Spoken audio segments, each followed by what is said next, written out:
Sir 97 నియోజకవర్గాల్లో కాంగ్రెస్ జయబేరి కొనసాగించింది. మరి యూపీ విషయానికి వస్తే 37 స్థానాల్లో సమాజ్వాదీ పార్టీ హవా కొనసాగింది.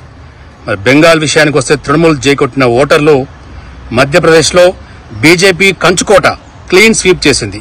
కానీ ఇక్కడ అనూహ్యంగా అయోధ్య రామమందిరం ఉన్న ఫైజాబాద్ నియోజకవర్గంలో బీజేపీ ఓటమి పాలైంది.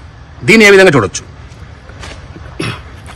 ఇక్కడ ముఖ్యంగా ఏంటిదంటే ఇలా భారతీయ జనతా పార్టీ ఏం చేస్తుంది అంటే ఉత్తర భారతదేశాలు 2 భాగాలుగా చేసి విభజించే అటువంటి ఒక అలవాటు నేర్చుకున్నది ఇది ముందు నుంచి.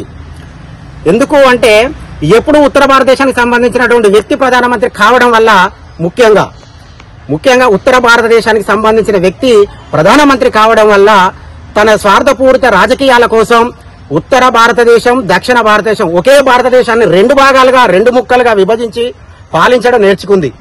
అంతేకాకుండా అదనంగా హిందీ భాషను తీసుకొచ్చి తమిళనాడులో గాని కేరళలో గాని మిగతా రాష్ట్రాలలో బలవంతపు రుద్దే ప్రయత్నం చేస్తే ఇలా తమిళనాడులో జరిగినటువంటి రిజల్ట్ దానికి మనం చాలా అందరం క్లియర్ గా గమనించవచ్చు.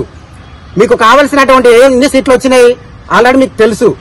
మరి అదే విధంగా మహారాష్ట్రలో ఉన్నటువంటి గవర్నమెంట్ కూడా ఏ విధంగా పడగొట్టి ఏ విధంగానైతే దక్షిణ భారతదేశంలో ఉన్నటువంటి రాష్ట్రాలలో ఉన్న ప్రభుత్వాలను పడగొట్టి మీకు అనుకూలమైనటువంటి ప్రభుత్వాలుగా మలుచుకోవడం వల్లనే ఇవాళ మీకు దక్షిణ భారతదేశంలో ఉన్నటువంటి ప్రజానికం అంతా ఓటర్లంతా మీ మీద విరక్తితోటి ఇవాళ మిమ్మల్ని దూరం పెట్టారన్న విషయం ఈ సందర్భంగా నేను ఒకసారి గుర్తు చేస్తా ఉన్నాను.